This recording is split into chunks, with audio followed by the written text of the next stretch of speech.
आपका भी UN number disable हो गया है और इसकी वजह से आप अपने यूनिफाइड पोर्टल पे लॉगिन नहीं हो पा रहे हो, जिनमें ये यूएन जुड़े हुए हैं, वेरिफिकेशन के रिजल्ट और क्षेत्रीय कार्यालय से प्राप्त रिकमेंडेशन के आधार पर इन यूएन को ब्लॉक या अनब्लॉक करने का निर्णय लिया जा रहा है। यदि आपका भी यूएन नंबर डिसेबल हो गया है और इसकी वजह से आप अपने यूनिफाइड पोर्टल पे लॉगिन नहीं हो पा रहे हो और आप ये जानना चाहते हो कि ईपीएफओ के अधिकारी यूएन डिसेबल को लेकर के कहां तक पहुंचे हैं, क्या कर रहे हैं, आपके यूएन को इनेबल करेंगे भी या नहीं करेंगे, और करेंगे तो कौन से अधिकारी के द्वारा आपके यूएन नंबर को इनेबल किया जाएगा। तो आज के इस नए वीडियो में हम डिटेल्स में जानेंगे। देखिए फ्रेंड्स, जैसा कि सीबीटी की मीटिंग होती रहती है समय समय पे, जिसमें कि कोई भी अगर बदलाव करने होते हैं, कोई नए अपडेट लाने होते हैं, तो सीबीटी की मीटिंग में अधिकारियों के द्वारा चर्चा किया जाता है और कुछ दिनों बाद आपको देखने को मिल जाता है रिजल्ट कि भैया ये नियम बदल गया है। अब ठीक उसी तरीके से आप देख सकते हैं कि ये जो सीबीटी की मीटिंग है ना, ये जब भी सीबीटी की मीटिंग होती है तो इनके कुछ एजेंडा होते हैं और इनका जो एमओएम है वो वेबसाइट पे अपलोड हो जाता है। और देखिए फ्रेंड्स, यहाँ पे आप देख सकते हैं कि अब तक जितनी भी सीबीटी की मीटिंग हुई है अलग अलग, आप देख सकते हैं सभी का एमओएम यहाँ पे अपलोड है, क्लिक हेयर करके पढ़ सकते हैं। अभी लेटेस्ट वाला आप देखेंगे ना तो आपको देखने को मिल रहा है लेटेस्ट 235वीं मीटिंग हुई है, जो कि 10 फरवरी 2024 को हुई है।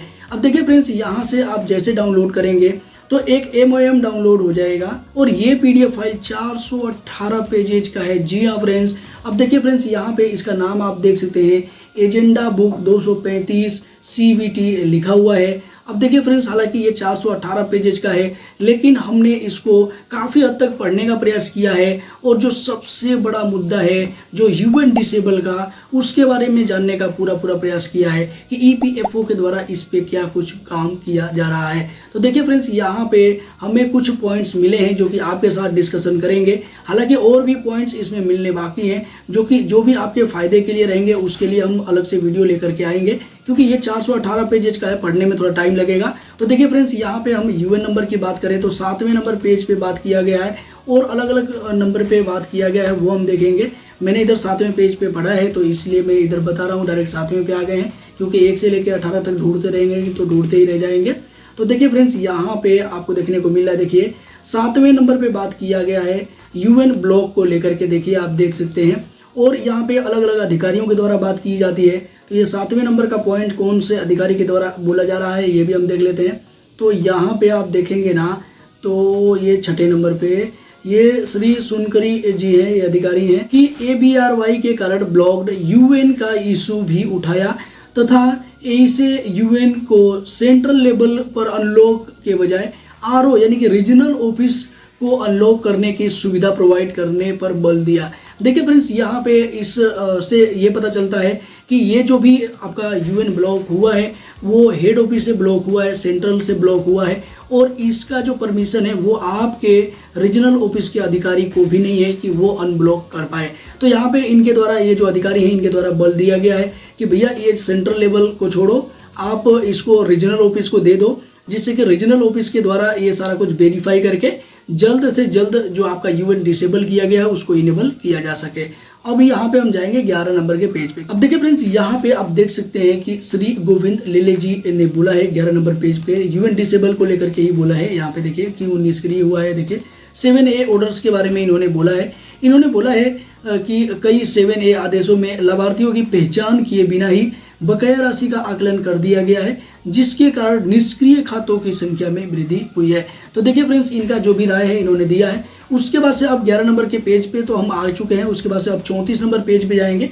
तो 34 नंबर पेज पे अब बात किया गया है यूएन डिसेबल को लेकर के। देखिए यहाँ पे डेट भी दी हुई है, ईयर भी दिया हुआ है और यहाँ पे बताया जा रहा है इस्टेब्लिशमेंट्स के एक विशेष वर्ग यानी कि 1/10/2020 के बाद कवर किए गए इस्टेब्लिशमेंट्स में कुछ असामान्य धोखाधड़ी वाली एक्टिविटी का पता चला था।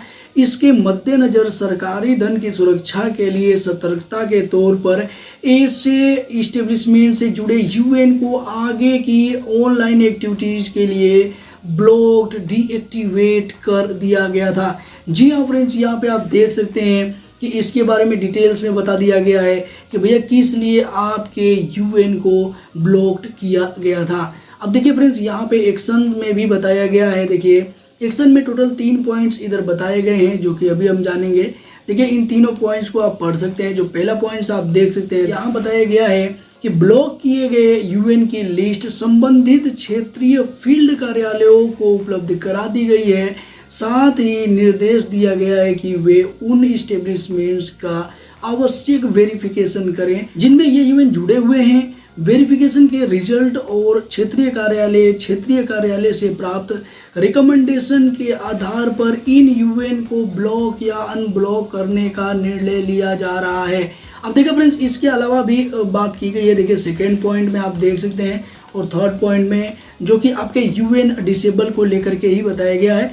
यहाँ पे सेकेंड पॉइंट में आप देख सकते हैं जैसे कि बताया गया है कि आईएस डिवीजन को पहले ही निर्देश जारी किया जा चुका है कि वो एक ऐसी प्रणाली विकसित करें जिसके तहत केवल उन सदस्य आईडी को ब्लॉक किया जाए जिन्होंने ABRY का लाभ लिया है, लेकिन उन्हें अन्य ऑनलाइन एक्टिविटी करने की अनुमति दी गई है। अब देखिए जैसे कि यहाँ पे बताया गया है कि जैसे कि पासबुक देखना और नामांकन करना। तो देखिए जिनका यूएन डिसेबल है, ABRY स्कीम के तहत रजिस्टर है, वो अपना पासबुक तो चेक कर पाते हैं, ये तो मैंने भी करके दिखाया था लास्ट वीडियो में, लेकिन वो नामांकन नहीं कर पाएंगे। क्यों?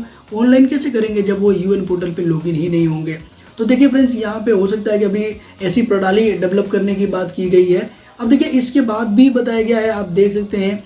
देखिए यहाँ पे जो तीसरा पॉइंट है बताया गया है, अवॉइड करने के लिए, डिले अवॉइड करने के लिए बताया गया है कि जिन यूएन का वेरिफिकेशन हो चुका है उन्हें अनब्लॉक करने में होने वाली देरी से बचने के लिए क्षेत्रीय कार्यालयों को सलाह निर्देश दिया गया है कि वे आवश्यक कार्रवाई करने के लिए रिपोर्ट सीधे आईएस डिवीजन को भेजें।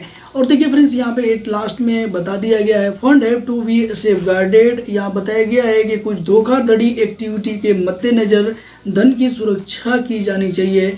जब भी ऐसी शिकायतें प्राप्त होती हैं तो उनकी सत्यता की जांच करने के बाद ऐसे खातों को अनब्लॉक करने के लिए आवश्यक कार्रवाई की जाती है। तो देखिए फ्रेंड, जैसा कि मैंने इधर देखा है इस 418 पेजेज में जहां तक यूएन डिसेबल का मैटर था, ये ही पॉइंट्स मिले हैं मुझे जानने के लिए। तो कहीं ना कहीं ये EPFO के द्वारा पहले ही क्लियर कर दिया गया है कि भैया हम एक्शन ले रहे हैं, काम कर रहे हैं और इसका डिस्कशन हो चुका है। जैसे कि आपको देखने को मिला है अभी हाल ही में कि CBT की 232वीं की मीटिंग 2022 में हुई थी और उसका जो फैसला है, पूरा रिजल्ट आपको देखने को मिला है 2024 में।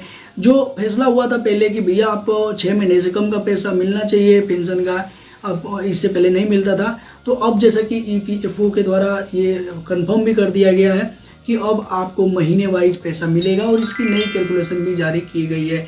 तो यहाँ पे कहने का मतलब ये है कि भैया EPFO इस पे काम कर रहा है, लेकिन समय सीमा की बात नहीं की जा सकती है। जैसा कि 1.5 साल बाद अभी हमें रिजल्ट मिला है, पेंशन का पैसा अब 1 महीने 2 महीने का भी मिलेगा। ठीक इसी तरीके से हो सकता है कि 2 साल लग जाए इसको भी इम्प्लीमेंट होने में, 3 साल भी लग सकते हैं, 1 साल के अंदर में भी सारा काम हो सकता है। हालांकि EPFO के अधिकारी अब बहुत तेज काम कर रहे हैं, तो हो सकता है कि बहुत ही जल्द आपका यूएन डिसेबल से इनेबल होना चालू हो जाए। हालांकि कुछ लोगों ने कमेंट भी किया था कि सर मेरा पहले डिसेबल था अब इनेबल हो गया है।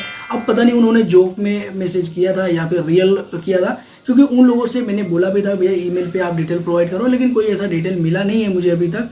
तो अब जैसे ही ये यूएन डिसेबल से इनेबल होना चालू हो जाते हैं तो मैं पूरे प्रूफ के साथ दिखाऊंगा भी और बताऊंगा भी। हालांकि अभी के समय में अगर आप अपने यूएन को डिसेबल से इनेबल करना चाहते हैं तो जैसा कि EPF के अधिकारी के द्वारा भी बताया गया है कि अब आप ग्रीवेंस रजिस्टर करके अपना जो यूएन है डिसेबल से इनेबल करवा सकते हैं। हालांकि ये भी एक टेम्पररी सोल्यूशन निकाला गया है, परमानेंट सोल्यूशन जल्द ही पोर्टल पे आने वाला है जो कि अभी तक नहीं आया है। आई होप कि इस वीडियो से आपको काफ़ी ज़्यादा हेल्प मिला होगा। और हालांकि ये जो लिंक है इसका मैं प्रोवाइड कर दूंगा आपको, एक बार आप भी अपने तरीके से 418 पेजेस पढ़ सकते हैं। हालांकि मैं जैसे जैसे पढ़ूंगा और आपके लिए जो भी इन्फॉर्मेशन मिलेगी तो मैं अगले पार्ट में ज़रूर इसके बारे में बताऊंगा। आई होप कि इस वीडियो से आपको काफ़ी ज़्यादा हेल्प मिला होगा। इसी के साथ मिलते हैं किसी नेक्स्ट इन्फॉर्मेटिव वीडियो में, तब तक के लिए जय हिंद, जय भारत, वंदे मातरम।